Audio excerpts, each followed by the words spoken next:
Julia, my source just died, so I think a little secrecy is warranted. And I'm worried you're heading into the same. Hey everyone, I hope you doing some Surface research. Today we're diving into Surface Season 2, Episode 4. This episode is packed with suspense, shocking twists, and plenty of new revelations. Welcome back to your nerdy show. I'm your host, Spoiler Master. So let's break it all down and get into what happened in this latest chapter of the psychological thriller. We've got a lot to unpack, so let's get started. Fired me. You said you wanted to rock the boat. The Huntleys aren't a boat. Sophie's journey to the Huntley estate. We pick up with Sophie Ellis, who's still on a mission to uncover the truth about her past. In Season 1, Sophie struggled with amnesia after a traumatic accident in San Francisco, but now Season 2 has shifted gears, and Sophie is focused on solving the mystery of her mother's death. In this episode, Sophie heads to the Huntley estate, a place that holds a lot of personal history for her. This estate is where Sophie worked as a stable hand years ago, and she's hoping it'll hold the key to understanding what really happened to her mother. Sophie's not going to the estate alone. Eliza, a longtime friend, accompanies her. Now there's some tension here. These two share a complex history that goes back to their younger years. But Sophie has one thing on her mind: the coordinates from the newspaper clipping that she's been obsessing over. These coordinates point to a specific spot in the woods behind the Huntley estate, and Sophie believes this might be where the answers about her mother are hidden. As they arrive at the estate, they're greeted by Anne, a relative of the Huntleys, who delivers some bad news. There's a power outage at the house. While this doesn't seem to matter much at first, it does set the stage for Sophie to explore the estate on her own. With the power out, Eliza and Anne retreat inside, leaving Sophie free to snoop around. You looking for something? Sorry, couldn't help it. Such a beauty. Sophie's flashback and the mystery deepens. While exploring the estate, Sophie stumbles into a grand drawing room. As she stands near the fireplace, something strange happens. Sophie has a flashback to her childhood, a memory of herself as a little girl standing in front of the fireplace with a man watching her from the side. The weird part? Sophie's never been to the Huntley estate as a child. In fact, everyone, including Sophie, believes she only came to the estate years later when she worked there as an adult. So what does this memory mean? This flashback is a huge clue. Could Sophie have been to the estate as a child? Why can't she remember it? This is just the beginning of a much larger mystery, one that will unravel as we move deeper into the season. After her moment of confusion, Sophie is interrupted by Anne, who makes a comment about Sophie's social climb, hinting at how far she's come since her time working at the estate. Then, Eliza joins Sophie, and they head out for a horseback ride, a nostalgic moment for both of them. But it's not just a trip down memory lane.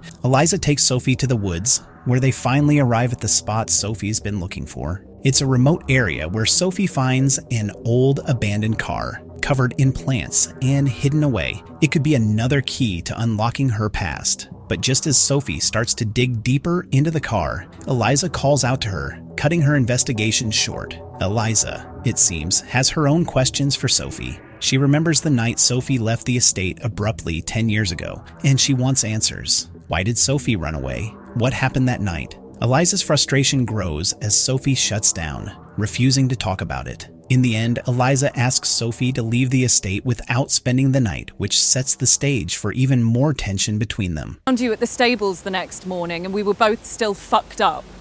Callum's investigative struggles. Over in London, Callum is still pursuing the Huntley family's secrets, but things aren't as straightforward as they once seemed. Callum's boss at the Britannian newspaper apologizes to him for stopping him from publishing his article about the Huntleys. She claims she was just trying to protect him and the paper from any legal fallout, but there's something off about her sudden change of heart. For a while now, we've seen Quinn Huntley, a key member of the Huntley family, getting cozy with someone at the newspaper. It's clear that Quinn has some influence over the media, and in this episode, it becomes evident that Callum's boss might be the one leaking information to Quinn. There's also the possibility that Callum's assistant, Claire, could be involved in this shady deal, but right now it seems like Callum's boss is the one on Quinn's side. Realizing he's being controlled by his employer, Callum makes a bold move. He passes the responsibility of exposing the Huntleys onto another journalist, a freelance reporter working for a less reputable tabloid. This journalist agrees to run Callum's story, especially after he's given a video of Quinn and Phoebe, a woman who recently died under mysterious circumstances. The video shows Quinn with Phoebe, and this is the smoking gun Callum needs. The tabloid publishes the article, and the media begins to buzz about Quinn's connection to Phoebe. This scandal is sure to have major consequences, and we can expect things to get even more heated in the next episode. Now you're across the room with your hand on some girl's ass.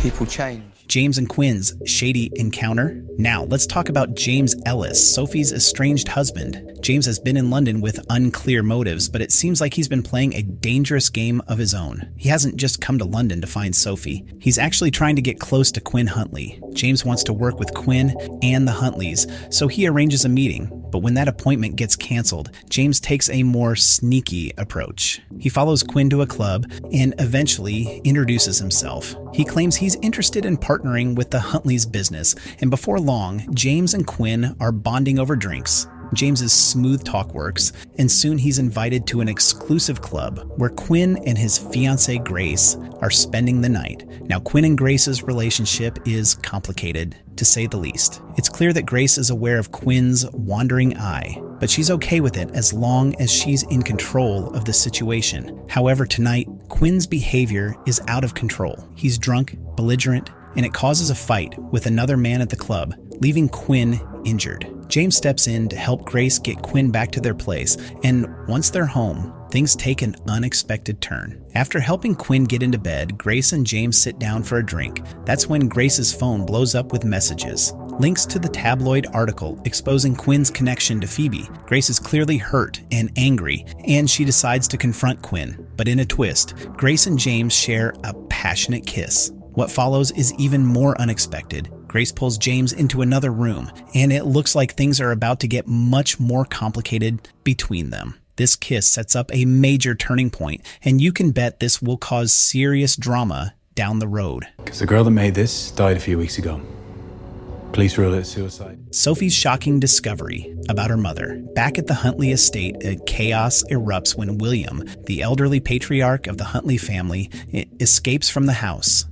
Sophie sees this as an opportunity to sneak into his home and investigate. What she finds there shocks her. Sophie stumbles upon a dark room where old photographs are being processed, and among them she finds photos of her mother. But that's not all. Sophie also finds a music box in Eliza's room that's eerily familiar to her. It turns out that Sophie's mother had left her a similar music box before she died. This moment is a game changer for Sophie. It seems that Sophie might be more connected to the Huntley family than she ever realized. The music box is a significant clue, one that suggests Sophie could be an illegitimate child of Henry Huntley, the patriarch of the family. This revelation leaves us with a huge question. Is Sophie really a Huntley? And if so, what does that mean for everything she's been trying to uncover about her mother's death? I think the foundation was her way of absolving herself from our family's history. Our nerdy thoughts. So there you have it. Surface Season 2, Episode 4 has shaken things up with some serious twists and revelations. Sophie is digging deeper into her past and uncovering shocking truths about her connection to the Huntley family. James is playing a dangerous game with Quinn and Grace, and Callum is trying to expose the Huntleys, even if it means working with shady journalists. With so many secrets being uncovered, we can only imagine what's coming next. The stakes have never been higher, and the drama is about to get even more intense. What do you think about these revelations? Do you think Sophie is really a Huntley? And how will James's kiss with Grace affect things going forward? Drop your thoughts in the comments below. Don't forget to like, subscribe, and hit that notification bell so you don't miss our next breakdown of Surface. Thanks for watching, and I'll see you in the next video. She had other enemies. She went to the press about you.